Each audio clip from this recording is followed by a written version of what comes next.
Has the DDG joined us yet? For me? Not yet here. She is calling me on the other side. Let me. Okay. Hi, DDG.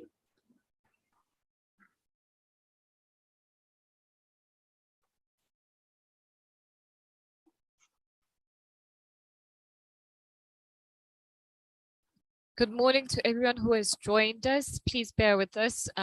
Please, we'll begin at 11:05 exactly on the dot. We are still waiting for a panelist to join us. We apologize for the delay. Thank you so much.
A very good morning to you, ladies and gentlemen, and welcome to this webinar. We will be starting shortly in about 2 minutes, according to my watch. It's 11:03. We're just waiting for some panelists to join us. I would appreciate if we can have, the names of the press journalists who are present with us today. If they can just identify themselves, just for us to appreciate them for taking their time to just join us and cover this event with us. Please go for it, not in any particular order.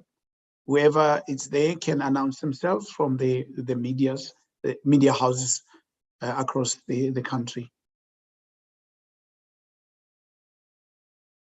I see somewhere we have got John Fraser. Good morning, John.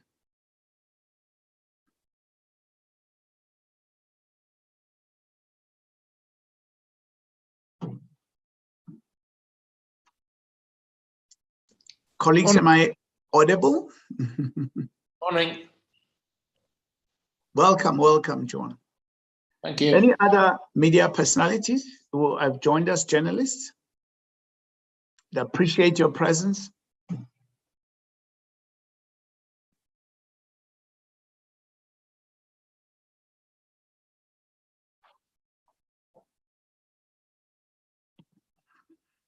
Well, ladies and gentlemen, I think now we're good to go. And like I said earlier on, you are all welcome to this webinar, which is going to be discussing the impact of outbound trade shows on SMMEs in South Africa, which is one of the critical components for developing our economy. You know, we know that we are faced with quite a lot of challenges in the country today, but in particularly, one of the critical components that the DTIC is aiming that we improved together with its state partners, such as the government communication and information systems, which are partnering with us today. We will be just discussing about the impact of the trade shows. These SMMEs contribute significantly if they are well supported through export, improving their export and trade and business development. We can actually gain more by actually profiling them and also assisting them with the different incentive packages that government across. So this is a very important seminar, webinar that we are hosting today. My name, ladies and gentlemen, is Tammy Klassen. I am from the DTIC. I work there as an acting chief director responsible for economic infrastructure and logistics, which is largely on the issues of special economic zones, industrial parks, and the township economy. So this work that we are doing today and joining you in this discussion platform, it's aimed really at making sure that we build this economy together. So without any waste of time from my side, we are going to be addressed by our Deputy Director General, Ms. Lerato Matabuche. She is going to be giving us an overview on outbound trade shows program at the DTIC, and generally she runs Trade Invest Africa. So Ms. Matabuche, please address us. Good morning, everybody. Thank you very much, Program Director Tammy, and the fellow panelists, and thank you to everybody that has joined us this morning. I've been given a particular purpose of taking you through some of the export promotion support mechanisms that we have in the DTIC to enable our business community to access them. So let me try and launch my presentation for you.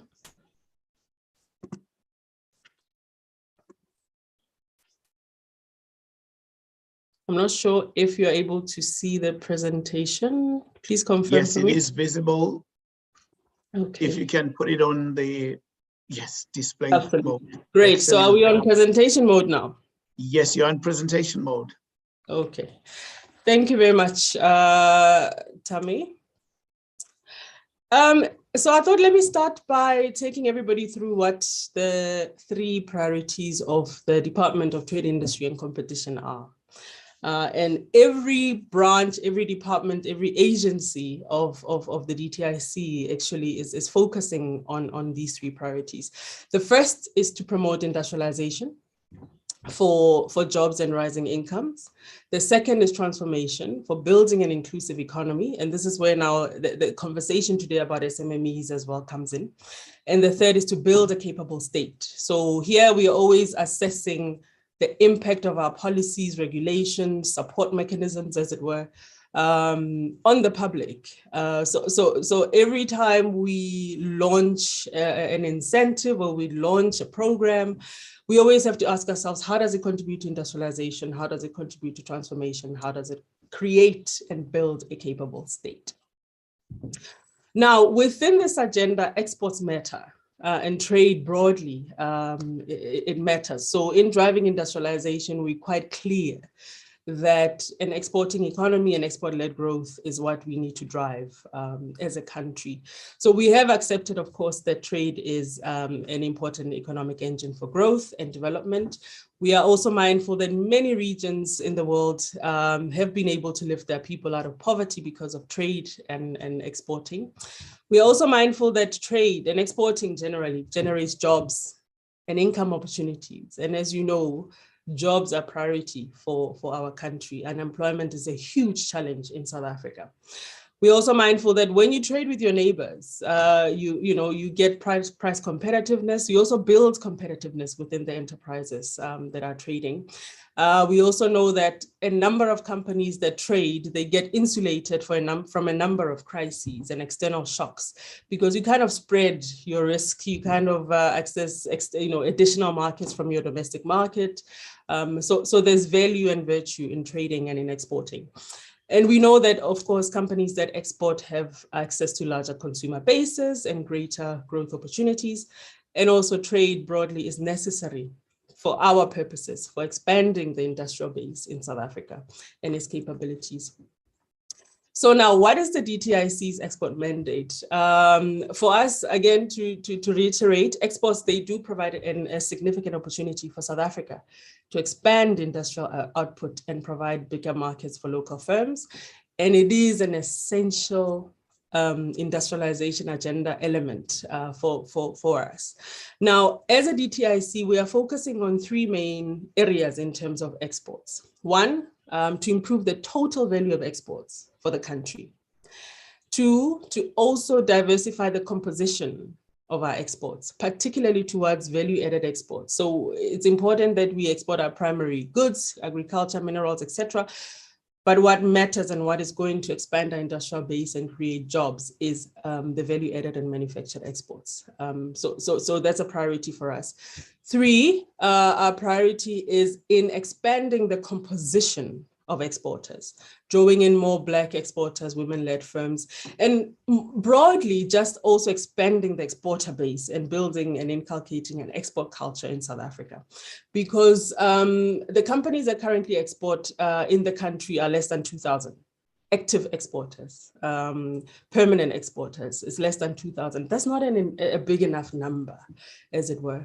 So our priority is to expand and include, of course, previously disadvantaged enterprises into the exporting plan. We then also aim to support firms in accessing strategic markets through concentrated focus on these markets. So this is where our incentives come in, our non-financial support in terms of information, our embassies abroad and the kind of support that they give. So we take exporting very seriously. We take support to enterprises in exporting very seriously. And essentially what we have just taken you through this, we are focusing on the value of the export composition of exports, composition of exporters. And of course, another critical area as well is the spatial composition of exporting firms. So increasingly, when we target and recruit companies to take through our export development programs, as well as export promotion, we are quite mindful and deliberate around the geographic spread. There's been a lot of concentration and support to Gauteng, as you can imagine, Western Cape, the big metros, which is fine, it's a good thing. But we need to be deliberate. If we're going to talk about transformation, we need to be deliberate to go to areas and try to uncover gems and entrepreneurs in the areas that are previously underserviced and the metros that are previously underserviced. So this is also part of the plan. We're being very, very deliberate here in the spatial composition of exporting firms in South Africa. Now, our priority really is to support our firms to reach strategic export markets. And we have prioritized, of course, the African continent, particularly to complement the work that we are doing for the Continental Free Trade Area. So there's a lot of promotional activities, facilitation activities, including the inclusion of our enterprises in the negotiation process for the Continental Free Trade Area. So that's a big work area for us. Number two is also bilateral trade, particularly to the United States, European Union as a bloc and individual countries therein, the United Kingdom, India, China, and a number of strategic countries in Latin America. Now, our first intervention as a department is in the area of exporter development. I mentioned earlier that our priority is to inculcate an export culture in South Africa, is to develop new exporters. And before we can take enterprises, whether it's SMMEs or large enterprises abroad, we need to make sure that they are export ready. So this is now where the intervention of exporter development becomes very, very important. So we always want to make sure that the companies that we support demonstrate export readiness, and those that do not have, we then have this program to take them through to support. So what we do here is, as I mentioned, is to really expand the exporter base and address the challenge of high barriers for entry for new exporters. So we offer a capacity building program that includes training and technical assistance.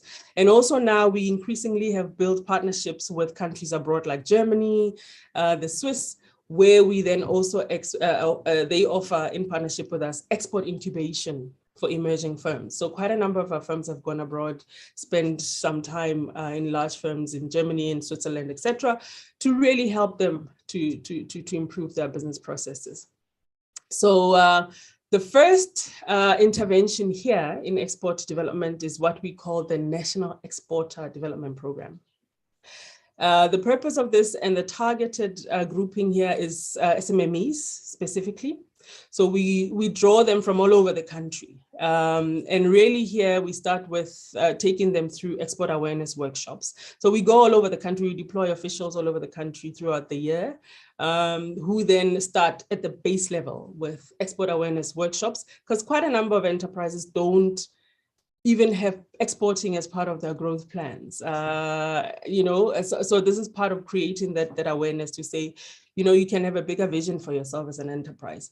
So we do this for those that even may want to start exporting, but have no idea where to begin. So the workshops give you literally the basics of exporting. And they're very short, they're short, condensed, powerful across the country. So we always do repeats as well. Some metros would ask us to come back and they would organize a grouping of entrepreneurs. So we're always happy and open as TTIC to go and deliver that service.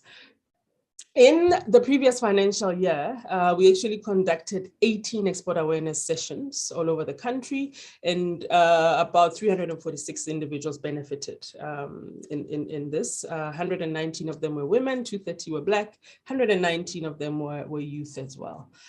So because we're being deliberate increasingly to also target these groupings. The second intervention then after the awareness workshops is what we call the Global Exporter Passport Program. Now, this is an integral part of our National Exporter Development Plan and Program, NEDP. And here is really how we expand the exporter base in South Africa. This is where then we give strategic capacity building training sessions. So again, we go all over the country to offer this. We've got service providers that provide the training. So we've got 3 phases. Mind you, I need to say for entrepreneurs that is at no cost. The DTIC funds these programs. The cost would be to get yourself to the venue really where the training is taking place.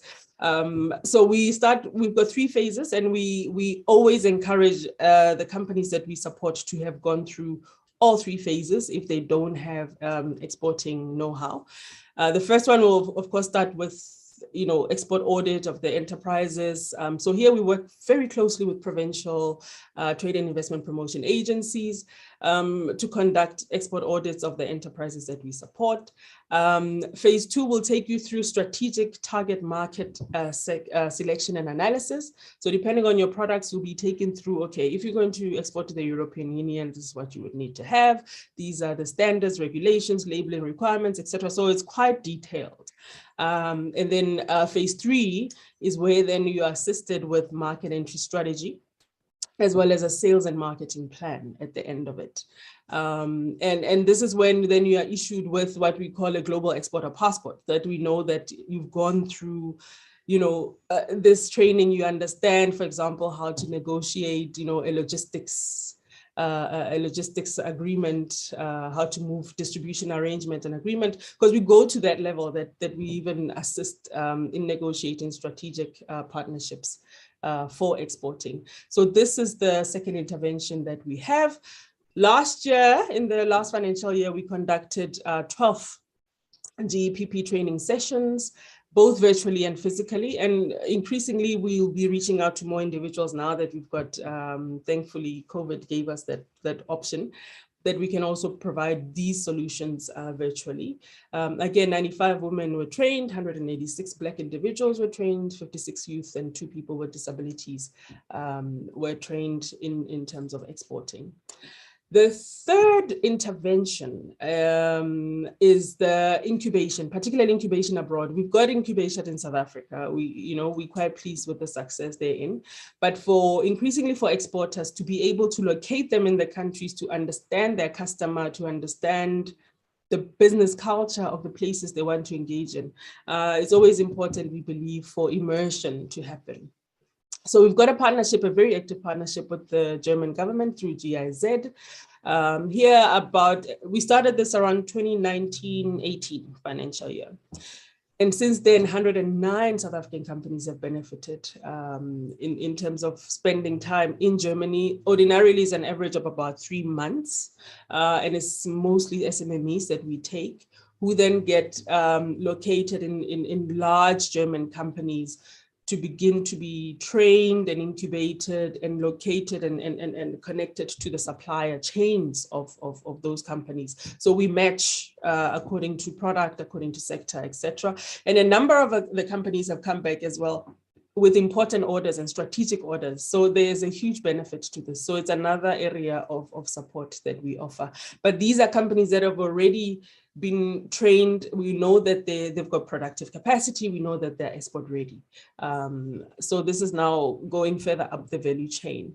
And it's important for me to mention as well that we do have an export help desk. So for those companies that have really no idea how to export, or those that do and are looking for specific information, statistics, you've got an inquiry, you want to see our trade lead bulletins, because we get trade leads from all over the world, countries, companies, and individuals wanting to order products. We've got trade lead bulletins that we offer.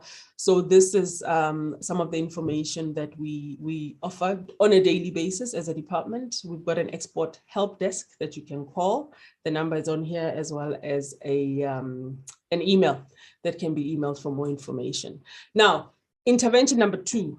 Once we know that you're export ready, either you program already, by other means, you are now a viable company that already exports or can export, we can then benefit from our export promotion interventions. And here is, we provide promotion services for priority sectors, 2 key markets. Here, this includes funded trade missions, exhibitions, events. Increasingly now, and again, the pandemic helped us to refine our offering. We also now have financial support for virtual and hybrid export promotion platforms. So it's no longer just about physically traveling to a particular trade pavilion or country. If there's an opportunity then to market products virtually, we're able to do that. It's interesting that even during COVID, we were hosting wine tasting sessions with countries virtually, where we would send product to the country, and would have our embassy officials provide the tasting on the other side, and the sommeliers and the producers would be in South Africa giving the information. So this has been also another useful platform. So we do provide this support. Now, how do we support for export promotion? We have an incentive called the Export Marketing Investment Assistance Scheme, which is offered by the department. It does 3 things. We fund the development of export markets for products and services. We help to recruit foreign direct investments into South Africa. So we do fund inward missions quite a lot. Some companies would come to us and say, we found some partners, would like for them to come and have a look. There's a potential for investments. So there is support there to bring in inward potential investors, and also inward potential buyers of products. We also assist to identify new export markets through market research. That, in certain instances, you need in-depth sectoral analysis, etc., or understanding of the market. EMEA can also support the funding of that piece of work. As already mentioned, some of the activities is exhibitions abroad and in South Africa, pavilions, group trade missions. So most times, and we find that these are also very impactful, trade missions, and especially sector-focused, industry-focused trade missions are always very, very useful, because those can be targeted. So we do support those as well, including outward investment missions, inward investment missions, inward buying missions. So as long as there's a trade investment benefit, inward or outward, we are able to fund if you meet the criteria. Now, who qualifies for this incentive? You have to be a South African registered manufacturer or service company. You have to be either a South African export trading house, a commission agent. You can apply as an export council, as an industry association, as a joint action group, or as South African registered cooperatives. So that you need to at least demonstrate that you are paying tax in South Africa and you are producing parts of your manufacturing, as it were, and services in South Africa. You should have traded for more than one financial year, and there has to be demonstrated export readiness. And there has to be, and then funding, if for example, is to go to an exhibition, funding will be made available for one person per company to represent the company at the event and give information, etc., etc. Now, these are the sectors we target. I won't take you through all of them. Suffice to say, fundamentally industrial sectors that are supported by master plans, priority sectors for the economy. So it's quite a diverse set of sectors, and we're always considerate of new industries that emerge, particularly in the renewable energy space, etc. So we're not confined to these. So as new industries for and those that are value added emerge, we are happy to consider them. Now, what do we cover for companies that we support? Over and above the one person would pay for to go to the exhibition, we would pay for local and international travel costs, airfare. We would pay for the transportation of exhibition materials, freight forwarding and clearing services. We provide those and pay for them. We then would provide and pay for the hotel accommodation and subsistence allowance while you are there. And then we also, of course, would pay for overall exhibition costs, which would be the rental of the stand, if it's a pavilion or it's a stand, the setup, the design, the setup. And now that we're also in the virtual space, we would also be able to pay for virtual platforms. If companies approach us and they want to host virtual trade promotion platforms and exhibitions, we're able to consider those and support them as well. Now, conditions, they're very light. You must submit a report to us 6 months after the event, at least the first main report, and then there'll be other reports to measure impact and exports and trade leads, etc. But if you do not submit this, then we exclude you from accessing our assistance for a further 2 years. But this is made transparent to the applicants in advance. We do conduct site visits just to confirm existence of the companies and verify information at certain instances. If you apply for EMEA, for example, and we spend all this money and the company does not show up or the individual doesn't show up, we have in the past have had no shows. Again, there'll be zero access to support for a period of 2 years. So we blacklist you, as it were, for 2 years as a company, because we believe that this is a very, very important intervention, finite resources. So when we approve a company to participate, we expect the company to show up and to report back and share the results of the intervention and the ROI, as it were. This just gives you a sense of how many companies were supported in the last financial year under EMEA. 116. So this is the spread from Eastern Cape, Free State, Gauteng, KZN, Limpopo, etc. So we are also now being very, very deliberate around the geographic spread of the companies that we're supporting. This will just give you a sample of some of the stands that we can support. So the sizes, from big to large, from digital to physical. This was the design that we had actually for Dubai, the expo that we had.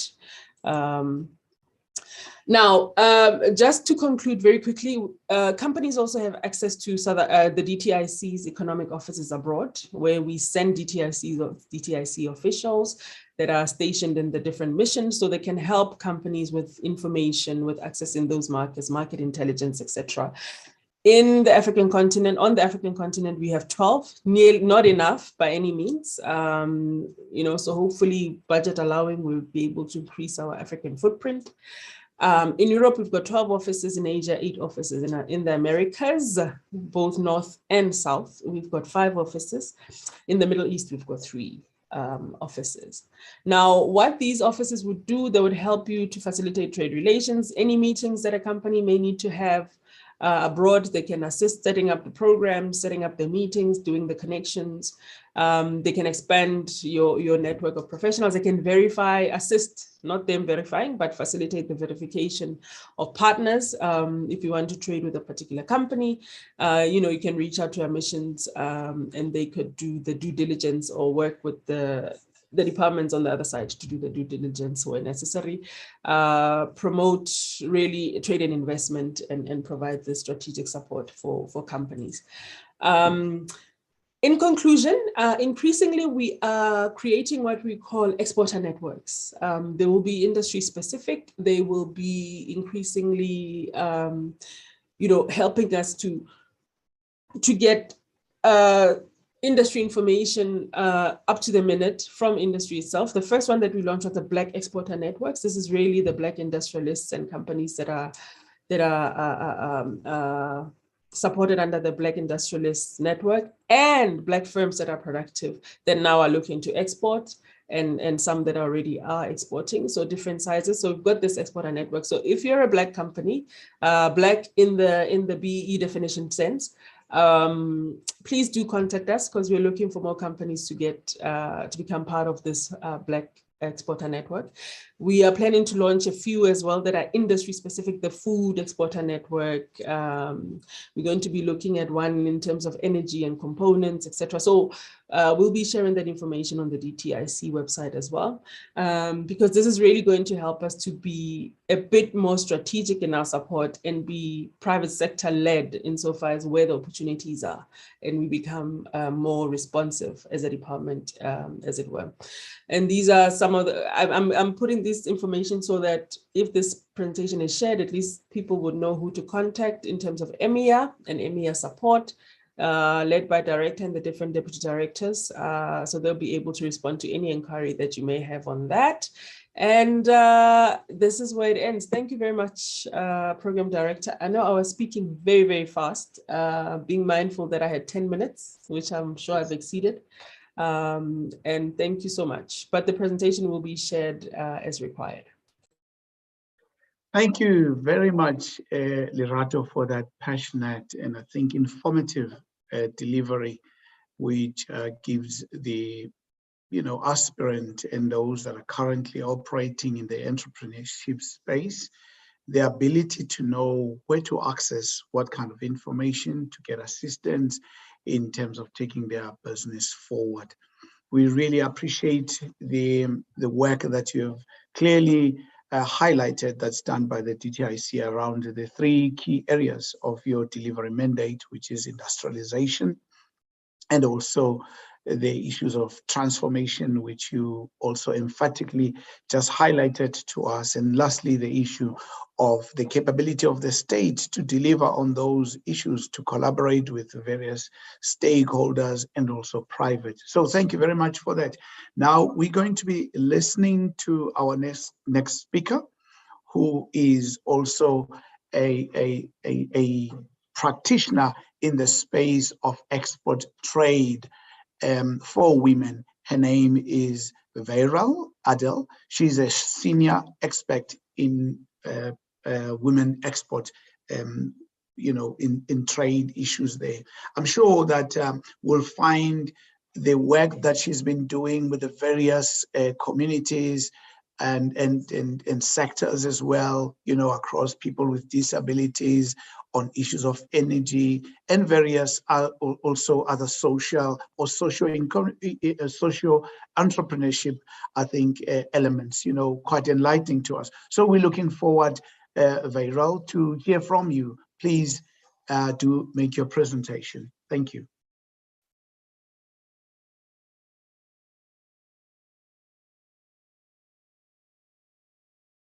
Vairal?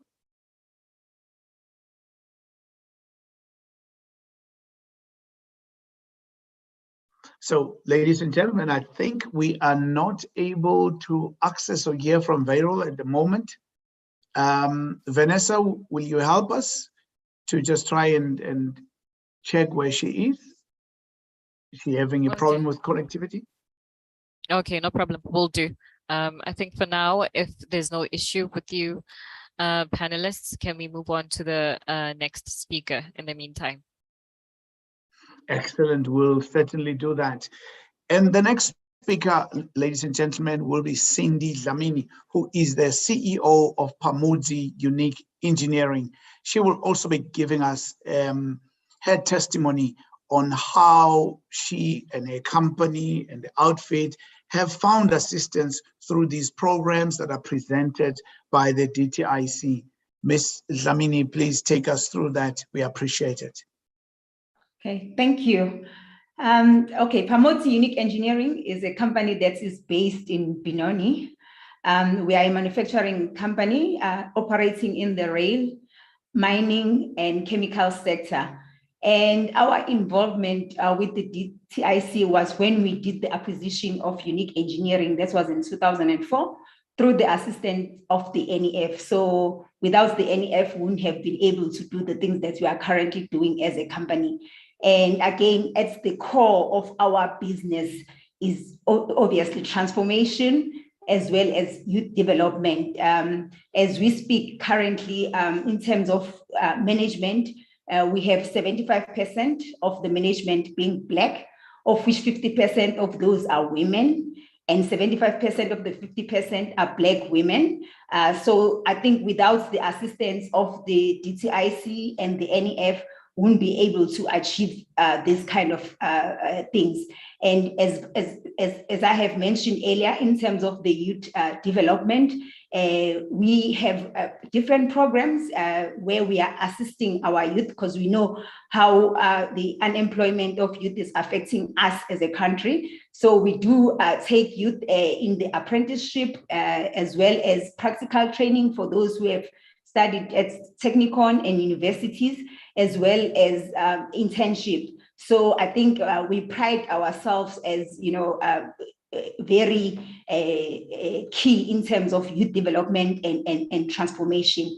And as far as the programs from the DTIC are concerned, I think what has been good for us is the fact that, localization is something that is being driven. And based on that, we have been able to benefit from those initiatives, especially with CATS. So some of the companies, you will see that the partnership is a real partnership.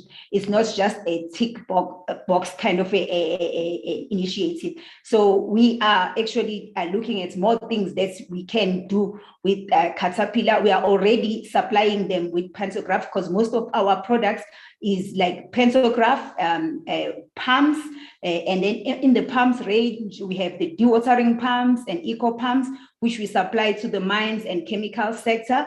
So for us, the fact that we are a company that has its own design house in-house, so it makes it easy for us to do other things. So currently, we are working on some projects with Caterpillar to make sure that we actually give them more than just the pantograph. But how they knew of us is because we are currently supplying them with pantograph, and because they were happy with our quality, we looked at what else can we do as a company to make sure that they also do more in terms of localizations. And then as far as the exports and the exhibitions are concerned, we have been participating as a company. I think this year we've attended two. One was in DRC and then one was in Ghana. And again, what this assists us as a company is the fact that sometimes you go there to sell something because those are the products that you are actually making. But when you get there interacting with other people, then you realize that, maybe there's more that we can offer, because like I said earlier, the fact that we can take projects from inception to a prototype and then we produce that product. So that helps us. So what we have seen on these exhibitions, like some of the projects that we were working on, which were maybe like B, on a B category, not A category, we have been able to move them to like A category because of what we have experienced based on the exhibitions that we've been on, to say that's where the demand is, as much as it's not a product that we are currently making, but because of our manufacturing facilities and the fact that we have capabilities of designing anything from scratch. So that has actually helped us to prioritize our projects. Even those that were sitting as B projects, we have been able to move them to A projects to make sure that, you know, we fast track those because the demand is there. So that has really helped us. So in a nutshell, I think all the initiative from the funding side of things to the actual localization side of things, and again, with the exports, as a company, we are seeing, as much as, you know, some of the things, they don't happen overnight. However, we can see with the engagement and again, with the exposure, because again, if we are just sitting here, you only look at, you know, your surroundings. Whereas when you go out there, that's when you realize that there's more to it than what I am currently doing. So as Phamotse Unique Engineering, that's how we have benefited. And again, the fact that, you know, we are taking youth and we are putting them through training. So it's not just providing them training in-house, we also take them, you know, externally so that they can get more training. So with these new things, which are exciting, so they become like very exciting, you know, for them as well, because it's more saying, you know, I'm still fresh from varsity and I've been on internship. I just want to see if I can make a product that I can say, you know, I've seen this thing, you know, from scratch to the end, you know, because some of the products, they have already found us doing them. However, with these things, I think it also instills that, you know, sense of belonging and that sense of saying, you know what, we can do more as a company. And again, not just senior management, even youth is given an opportunity to say, can you look into this thing? Is there something that we can do? So as a company, that's how we have benefited in this initiative. And I can say we are just grateful and hoping that there is more that we can do. And again, where there's a level of commitment from both parties, we can actually do more, like I have indicated with Kate, because where there's a serious commitment and conviction in saying that I want to do this thing, then, you know, you find a way of doing it. So we are hoping that we can even, you know, increase our partnership to the next level. And with all these interventions, some of them, I must be honest, I'm hearing about them now as they were presented by Lerato. So which also, you know, opens more opportunities than what we are currently tapping on. So yeah, that's my story. And again, as a company, we are in Benoni, and we have like big facilities there in Benoni, because where we were previously, we were leasing, but now we have bought, you know, bigger premises in anticipation of, you know, more opportunities coming our way. So with these initiatives, you know, capability is there, space is there, and we have everything in-house, even, you know, the machinery and everything. So most of our products in terms of the local content are sitting as like 80% or more, because most of the things we buy locally, if we are not making them, we source them from local suppliers, which is something that is also key to us. Yeah, no, thank you.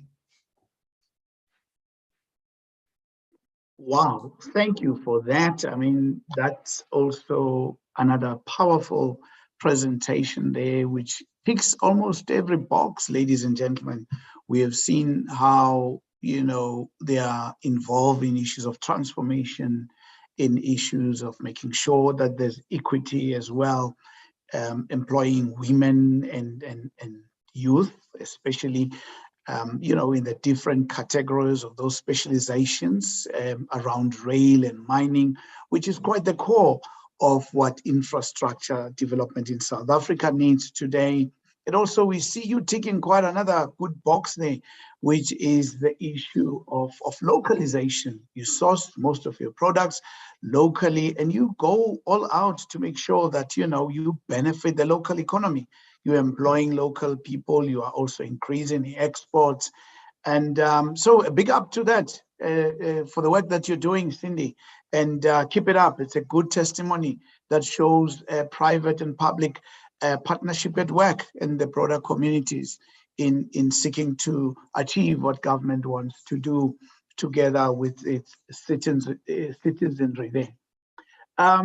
We are quite struggling, ladies and gentlemen, to get hold of Viral, not because she's not available, but due to poor connectivity. I would hope that it's not a case of load shedding again, but let's hope that maybe she may join us. If she does, later she will indicate in the chat box that we have, and then we'll acknowledge her. But what we would want to do now is to take a presentation from a man who needs no introduction. In fact, today I am taking his space by being a presenter of sort. He is Kaya Jobe Ustole. Please take us through, brother. I would not necessarily introduce you because almost everybody knows you. You appear on our television screen almost every time commenting about these various things that we are seized with today, such as the trade and investments and the need for us to tick the needle so that we achieve this true transformation on the ground. Please take us through, Kaya. We are welcome. Thank you and good morning to everyone. So I thought that today I would probably just talk about the importance of actually facilitating these trade partnerships and these trade corridors, particularly for small and emerging businesses. Now, of course, we do know that in South Africa and in the African continent in particular, we still suffer from what one can refer to as a trade deficit, in the sense that we simply do not do enough trade amongst ourselves.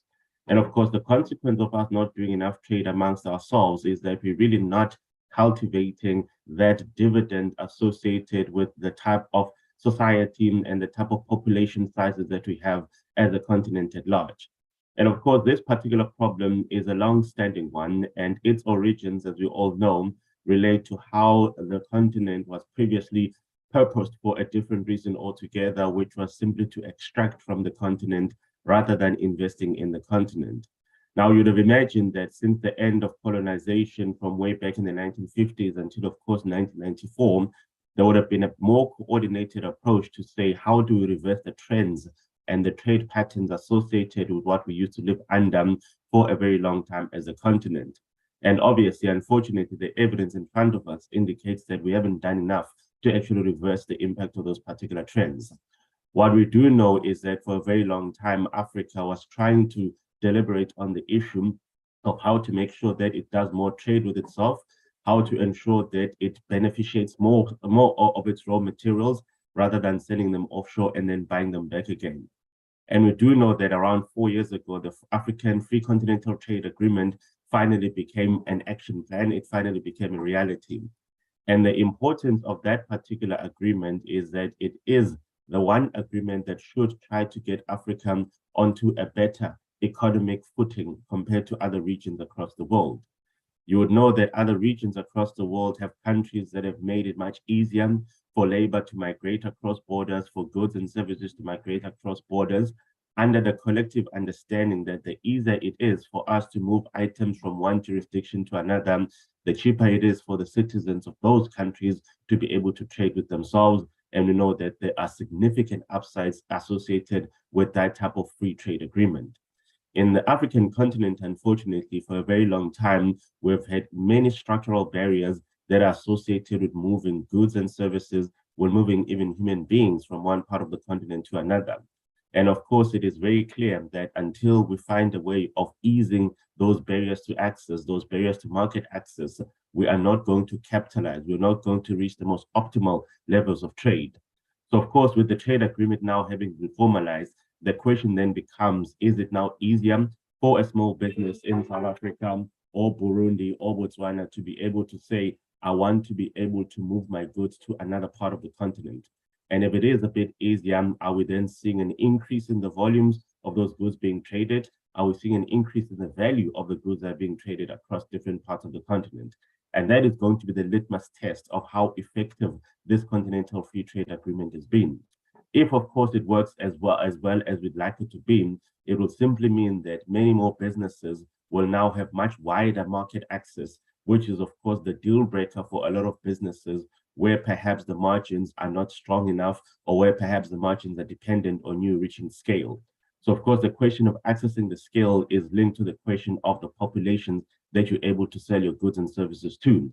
So the wider the market access, the better the chances of those businesses growing and thriving within the different regions.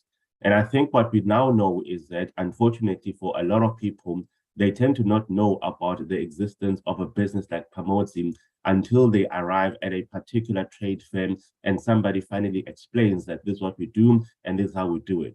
So it remains remarkably important for us to be able to promote and to be able to enable many small and emerging businesses to be able to access the platforms, to be able to be given that type of visibility, to be able to be given the type of market access that enables many more potential trade partners to know not only that they exist, but also the fact that they've done particular work and are willing to engage and collaborate with different partners, particularly across the continent. So it remains a big moment. It remains a very important way of facilitating and enabling businesses to be able to get a bit of market access. There is also obviously the wider question of what we then do to enable these businesses not only to grow and thrive in the local context, but also to become global players, because every single global multinational company that we now know of actually started in a particular community, in a particular setting, with particular support mechanisms that then enabled it not only to grow in its primary jurisdiction, but also to spread its wings across its continents, across different borders, and ultimately across the world. South Africa doesn't have a lot of good stories to tell in relation to how we've enabled a homegrown company to become an internationally competitive, globally esteemed market player. That is still the type of work that you need to do. We perhaps only mastered it in relation to the minerals that we used to have, but simply because it's a question of we're the only ones that had those minerals. So it wasn't part of a coordinated strategy to say that we will identify particular local businesses and give them the type of support that is necessary in order for them to become globally competitive and to become globally relevant. That is something that South Africa still needs to deliberate on, and would hope that the DTIC in particular would start trying to find ways around saying that should we have international champions that are South African businesses that are given the type of requisite support that enables them to say that we're going to spread the South African story across the globe. And those are the type of things that we hope that we'll be able to get into. So I'll stop at that point for now.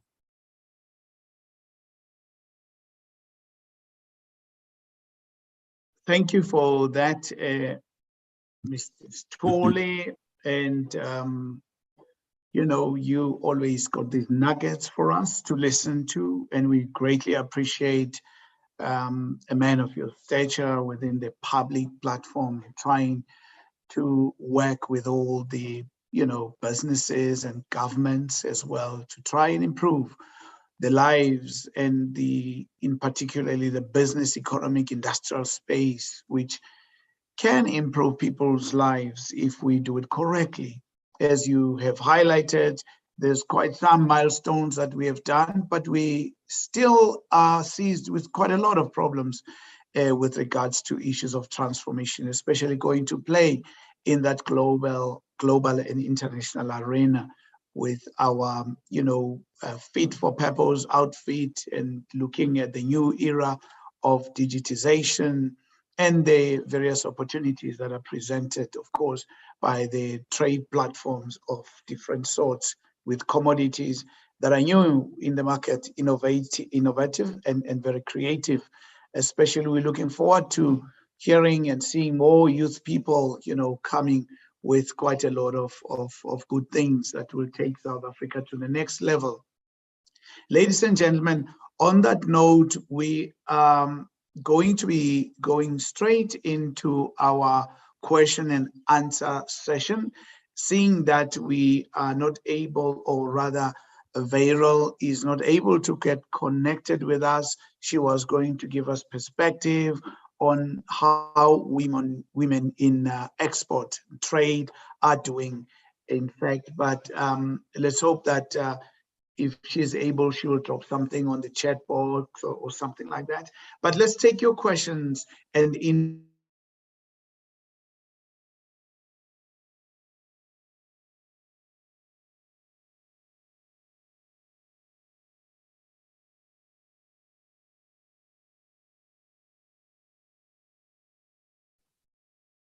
Sorry, I was just kicked out for a minute there.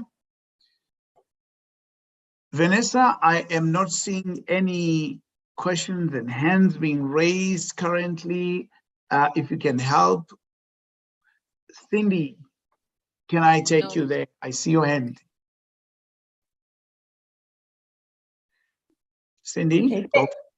Thanks. Yeah, I think Kaya touched on a very important point in terms of like local companies being global players and being competitive whilst they are playing globally.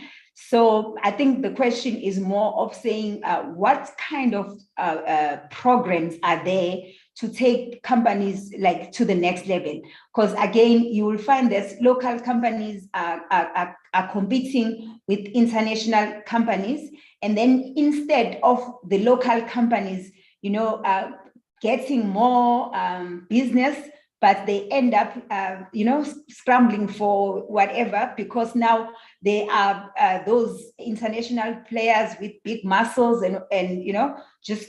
So I think for me, it's more of saying, so using our company as an example, in terms of those programs to say, okay, we know this company can produce, they have the capability, the capacity. However, in terms of taking, assisting them to get to the next level, what are those programs that can be utilized to do that? Because what I normally see is that, there is I would say a ceiling, especially for most Black companies. The minute you start moving from SMME, there's very little support. So if the company is like in the middle, like the company of ours, where we are not big nor small, you find that most of the incentives are for either bigger companies or small companies, and which makes most like Black owned companies and managed companies not to get to being like big companies. So they end up, being in the middle, whereas they do have capabilities of going to the next stage and being like a global player. So just something to think about in terms of making sure that we, as much as currently we are exporting, we are doing some exports, but I think there is more support that can be, Excellent. Yeah, thank you.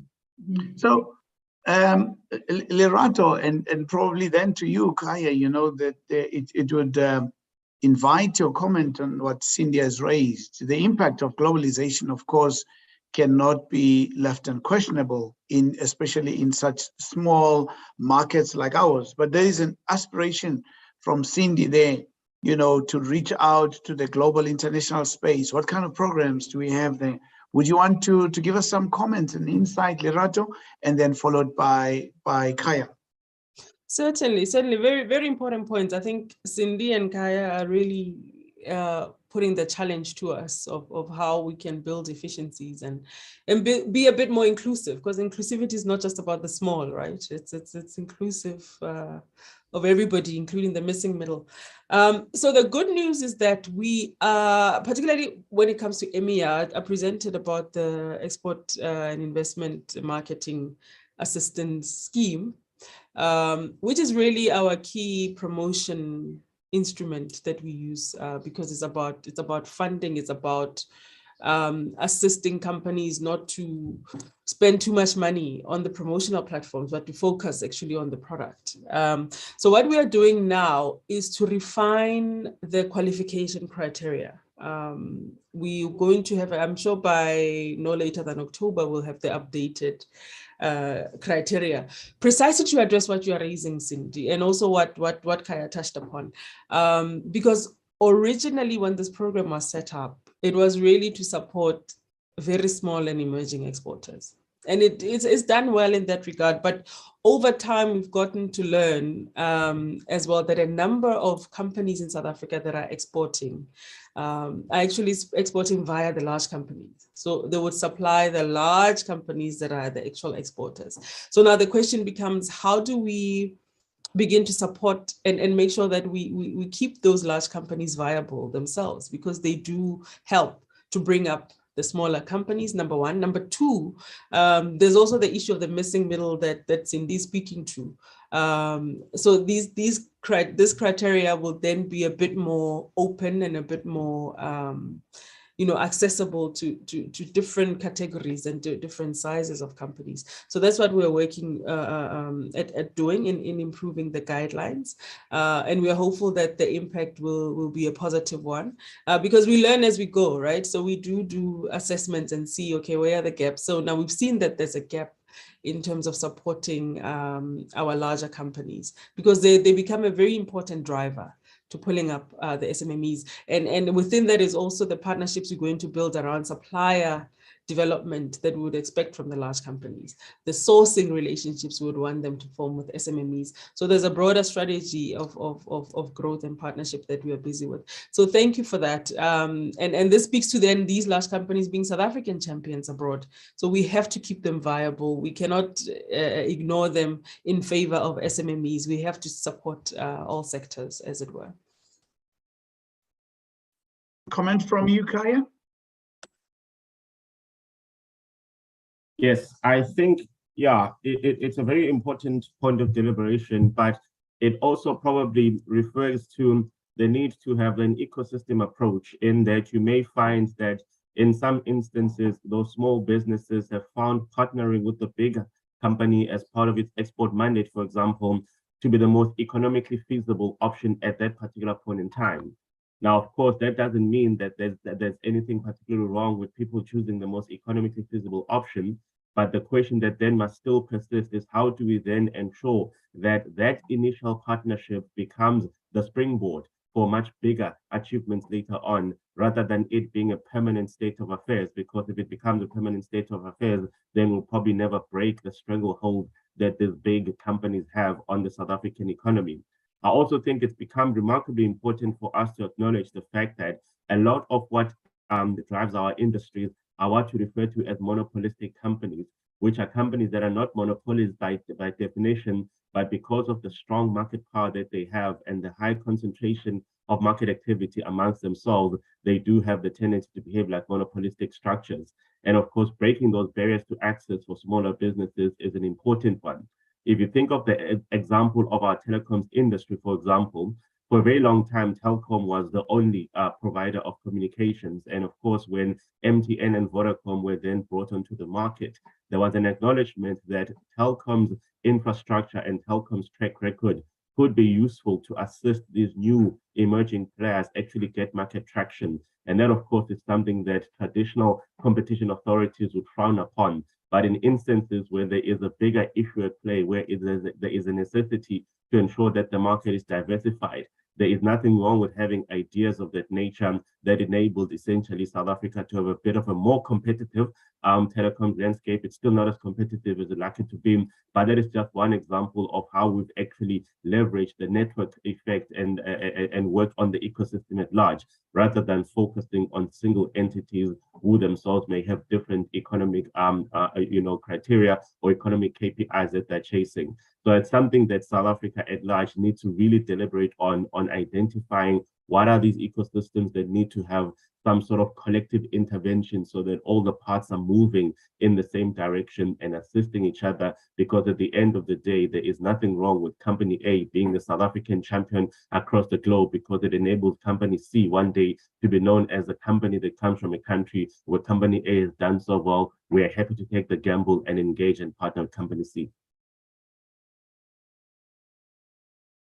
And Kaya, if I may have a follow-up there, Schalk from FM in Engineering News has also asked a similar question, of course, to the one we're deliberating on about competition or competitiveness, rather, of our probably export interventions and how it helps companies, of course, to thrive in the international space.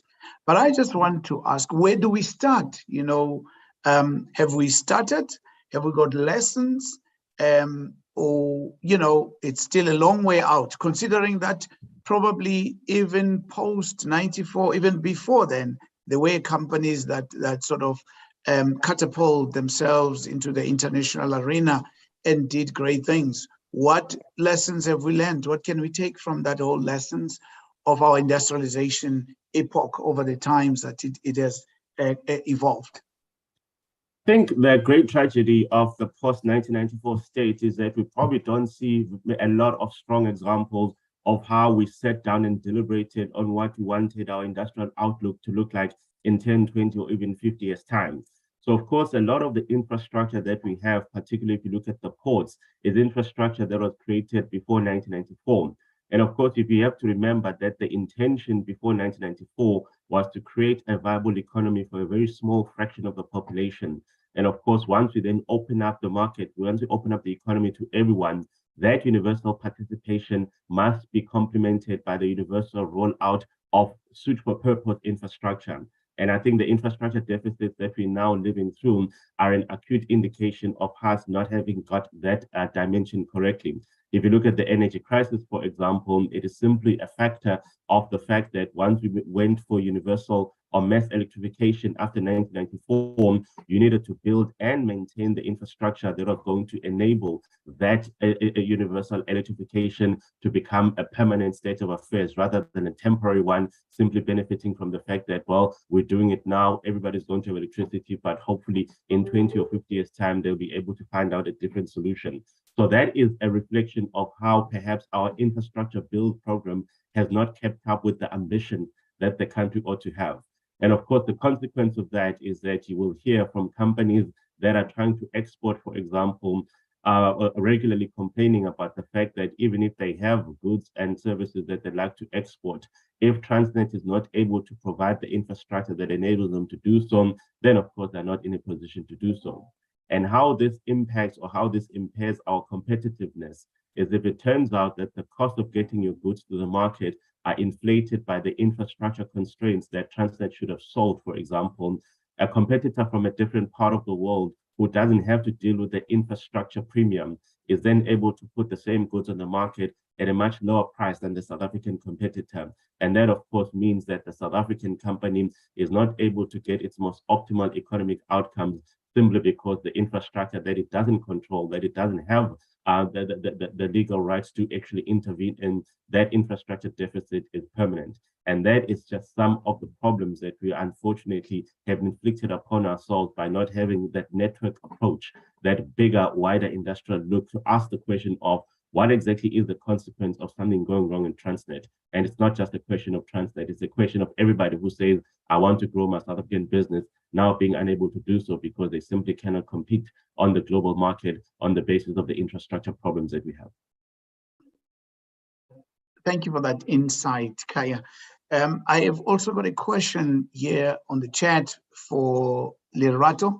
It's from, but you can also comment on the previous comment that I made, Lerato, just to assist us, in conceptualizing and getting this developmental agenda of improving our trade and business internationally as well. But the question from Ndumiso Mlilo from Xinhua News is that I have failed to secure a comment from the DTIC in the last 8 years. Can I ask Lerato on this year if they will assist companies to take part in the China International Expo? If yes, how many will be assisted? Having taken part in that exhibition in the past, I think, has it yielded any positive results in the past? Maybe that's what it's meant to be. Lerato, I hope you've gotten that question. I did. I'm smiling because I'm wondering if CIIE has been in existence for 8 years. Suffice to say, yes, certainly China is a very important market, and I think CIIE it's an important platform that we will be utilizing. We participated once before. I think it's 3 years old, and we participated in the inaugural year. CIE, and then COVID happened. So we do plan to participate further. I think for your comfort, Ndumiso, because it's driven by the Chinese government. It's got great support, and in terms of access and spread of participants, I think it's been, we anticipate it'll be useful for our companies. We only have 1 year to measure. So I think I don't want to give you sort of false results, as it were. It's always useful with such platforms to take, 1 or 2 or 3 engagements to be able to track what your ROI is looking like. So are we going to be back at CIIE? We shall be back at CIIE in China. I think she was also trying to ask our exhibitions yielding any positive results? How would you comment on that one? Certainly, I mean, we've been supporting exhibitions for quite a number of years, even pre-1994. I think expo promotion and exhibitions have been our strategies for all governments, as it were. The ones that we found as South Africa are very, very beneficial, the ones that are industry and sector specific.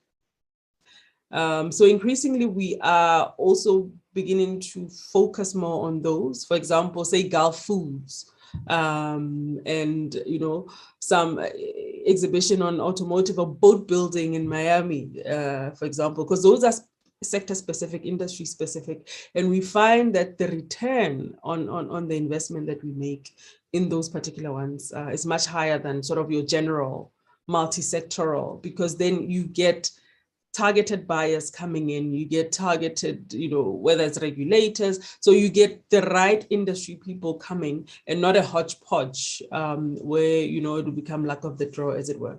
So are they beneficial? Certainly they are, but also they take a lot of focus and being strategic in the ones that you participate in. So that's why on an annual basis, we are reviewing, whether or not our plans and methodologies are yielding results.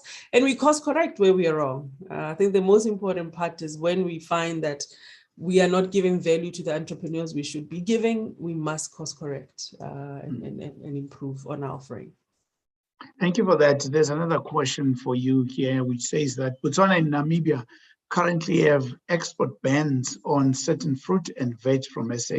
What is the department doing to assist in this and other bans, like the wool ban in China that was recently lifted? Would you want to give a comment to us? Sure. It's Arisa who's asking that. Yes. No. We are well aware of the bans and have been engaging with our Department of Agriculture, DEF, as it were.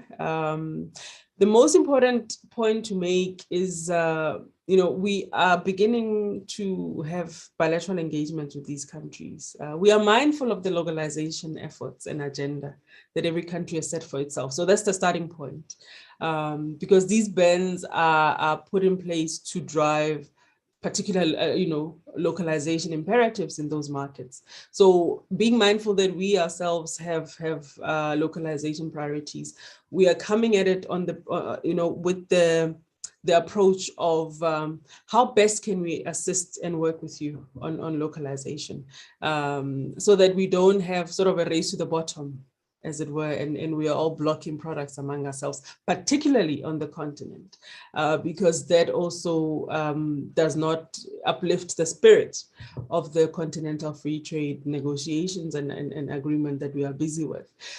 So the approach that we've taken, and this is the approach that we are also articulating as we engage with our partners bilaterally, is this outward investment approach that we have taken in South Africa to say, we know that you want to localize.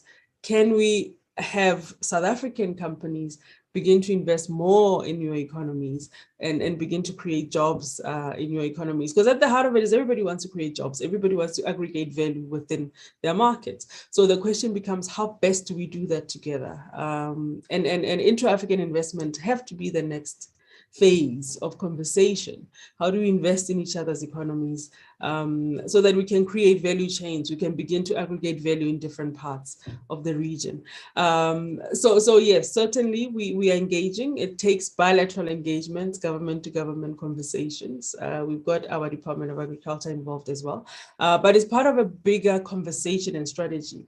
It's not, because we don't want to take it as individual incidents. It's part of how they want to localize, and how best then do we do that so that we don't harm South African enterprises, nor do we harm Botswana or Namibian enterprises. At the heart of it, that's the win-win that we want to get. Thank you for that, Lerato. Cindy, you mentioned your experiences as well as a small company, being very aspirant to grow into a bigger company and all the hurdles. But also, I'm sure you've got demands where there are a lot of these youth and women groups as well that want to come on board and be like you, even at that space. What kind of support do you get from government, from other private formations? Are there enough programs? Kaya was talking about the ecosystems there that are needed, the ecosystem that are needed, that's needed there, to drive the whole of this. But how do you find yourself? How do you navigate yourself around this space where you as a woman, you're trying to assert yourself as a Black group, entity, you're trying to assert yourself, but all these other problems? How do you navigate yourself into being a formidable competitive trade partner? Okay, I think at this stage, it's because of the products that we make. The fact that, even the international companies like your Liba and your Caterpillar think, it's good quality. I think that is helping us. However, in terms of, staying afloat as well, with the BE, that we have, it's also assisting us, like with your Transnet, because currently we do supply the pantographs to Transnet. So that is also something that I would say, as a Black-owned local company, is assisting us is Triple BE. However, as much as we are being assisted, we also as a company, because, as much as we are entrepreneurs, I always say we are entrepreneurs with a social heart. We also look at other companies which are smaller than us. Like I said, we are in the middle. So we also do have like your supplier development programs where we assist them to say, like you're saying, how did you do it? To say, okay, maybe if you can look at this. So as an example, we'll take our technical manager to a company that is supplying us, which is small and SMME, to say, just look at their systems and see how we can assist them. So again, the fact that we have these laws, not that it's assisting us only, but it's also assisting us to assist other companies which are smaller than us. So we have a lot of initiative as well as a company where we are trying to make sure that, our suppliers are sustainable, because we all know that with COVID, companies actually, the story. So, but, for us, it's more of saying, okay, we know maybe you can't supply us on time. So what is it that we can do better to make sure? And they will ask us, what is it that you guys did, So whilst I'm talking about the middle companies, and again, I must confess, in terms of saying, being in the middle, if like with the COVID loan assistance, with us being in the middle, at some stage, we'll be talking something different if the government did not change the criteria. Because initially it was more SMMEs that were being assisted, and then they increased to say, even if your turnover is up to a certain level, but not like huge, like 300. And in our case, we are sitting at like 150, 170. So that really helped us. So I think, it's things like that, we can share our experiences, and we can support, like talking, go there and actually see. So there are companies which are Black-owned that we have really supported. So in terms of navigating, it's more of the laws as well of the country that are also assisting us. And we are hoping it's going to stay like that, because at the end of the day, you know, we know we are price competitive. We know that the quality is good, and we know that we have, you know, the capacity and the capability. So yeah, I think that's how we have survived. Thank you for that inspiration. Kaya, you know, Lerato mentioned that we've got less than 2,000 exporters from South Africa currently on the database. And you speak quite passionately about the issues of our need to sort of develop the ecosystems that would be responsive to some of these, the myriads of problems that we face. I mean, Cindy just highlights one of the things where she sees government actually has assisted, but I think it needs the collective, you know, to improve. Where do we start? Yeah, I think the number of 2,000 active exporters is definitely not good enough, particularly given the rich resources that South Africa has and the skills that we have that are quite, you know, quite important in the African continent to begin with. I think obviously when we speak of those 2,000, we also have to acknowledge that for a very long time, these are probably 2,000 companies that have had to go at it all on their own.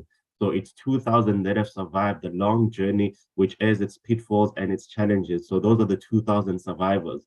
There is definitely a much bigger appetite out there for many more companies that would like to do that. And of course, the fact that they won't be able to thrive on their own is precisely the problem that we need to be able to deal with. I think also South Africa needs to spend a bit more time in developing policy that is informed by evidence and the science of what happens on the ground, rather than what we wish things to be. So of course, if you look at the textile sector, for example, it is gone. We're probably never going to recover it. But I think the lessons that we need to pick up is how we allowed it to be undercut by cheap imports, for example, using the very porous borders that we haven't been able to control. Those are the type of lessons that we need to ensure we actually figure out how to deal with them in the long run, so that we do not see a repetition of these particular issues. And I think when we then try to figure out what these ecosystems need to look like, we also need to be able to deal with the fact that in far too many instances, the state on its own is seen to be running a combination of silos rather than a coherent government, which simply means that if you go to the province of KwaZulu-Natal, for example, and you ask for what the rules are in relation to open up a particular type of business, the answers that you get there may not necessarily be the same answers that you get when you move across into the Eastern Cape, for example. So a lack of coherence actually frustrates the ability of small businesses to actually then know what it is that they need to navigate in order for them to thrive. And of course, the more inconsistent the rules are, the higher the burden of compliance, the higher the cost of actually navigating your way around it, which simply eats into the margins, the very small margins that some of these businesses may have, and also dims the appetite for people to go big, because it simply now feels like they're spending too much time trying to learn the compliance maze rather than being able to run their particular businesses.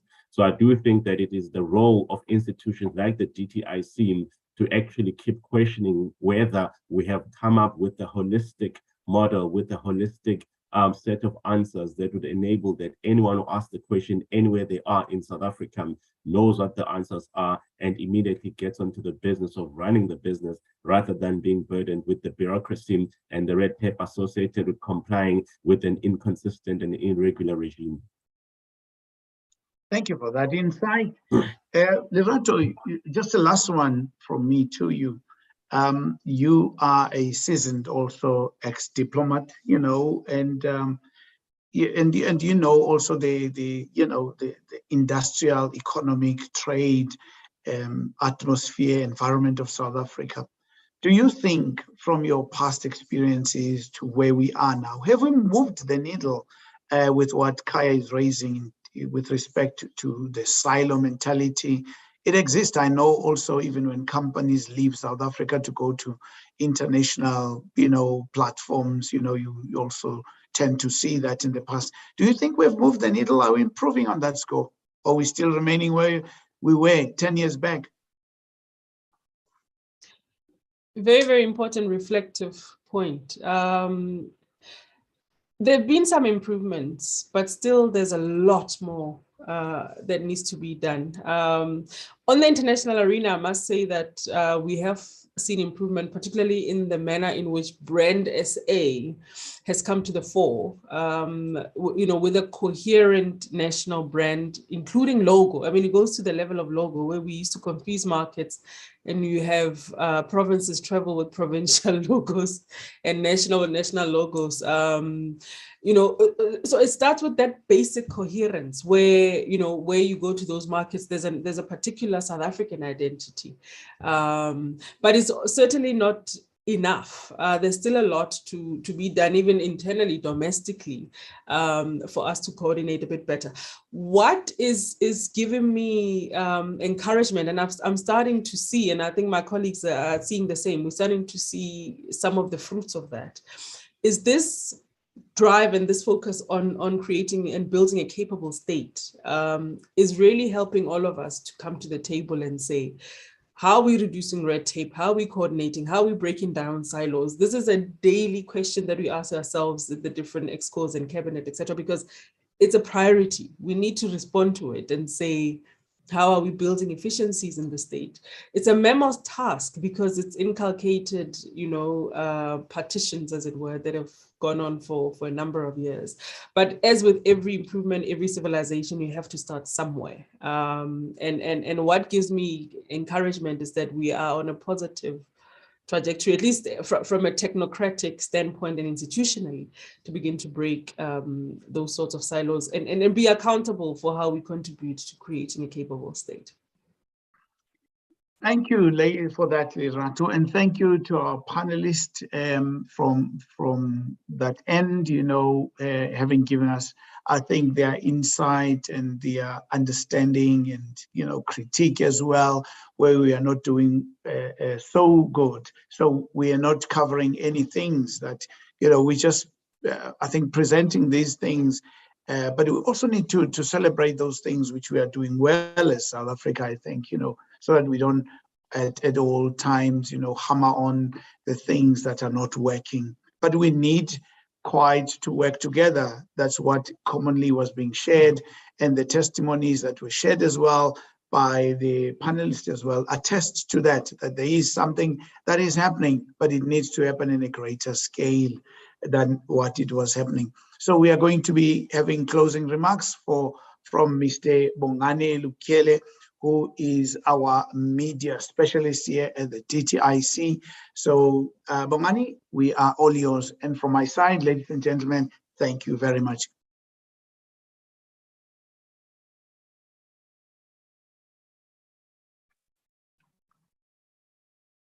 Thank you, Program Director. Good afternoon, ladies and gentlemen. As the Program Director has mentioned, Bongani Lukhele is my name. I'm the Director of Media Relations at the Department of Trade and Industry, and I would like to really take this opportunity on behalf of our Media Relations unit in the department and the Media Engagement unit of the GCIS, just to thank everybody who has contributed to the success of this webinar. Without all of you, every one of you, this webinar would not have been a success, but particularly to our key stakeholders as media, in this instance, we really thank you for taking your time. And also just to tell you that this is just one of the few or several media engagements that we are planning as a department in partnership with GCIS. And the purpose really is to make sure that there's continuous engagement on topical issues, most of which we always receive media inquiries from members of the media. And also we would like to bring the important or the key messengers from the department that you as media people can engage with, and you can get all the information that various branches or divisions of the department are doing.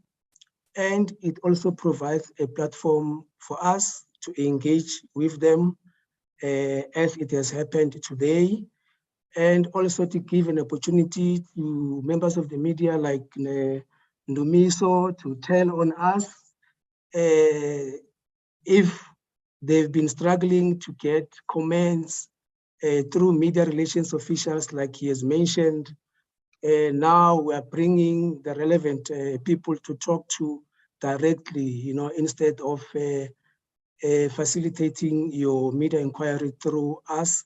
I hope it assisted a lot Ndumiso and other members of the media that are on this platform, and we're hoping that going forward, you will also give us feedback on this first session so that we know how and where to improve.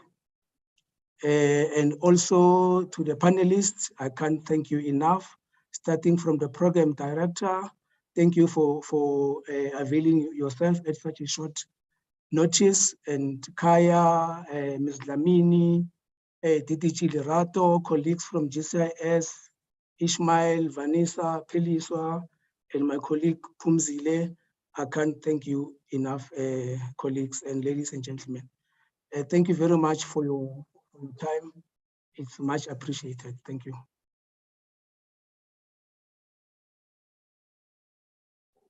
Thank you, ladies and gentlemen. We've come to the end of the session, and have a beautiful day further. Bye-bye.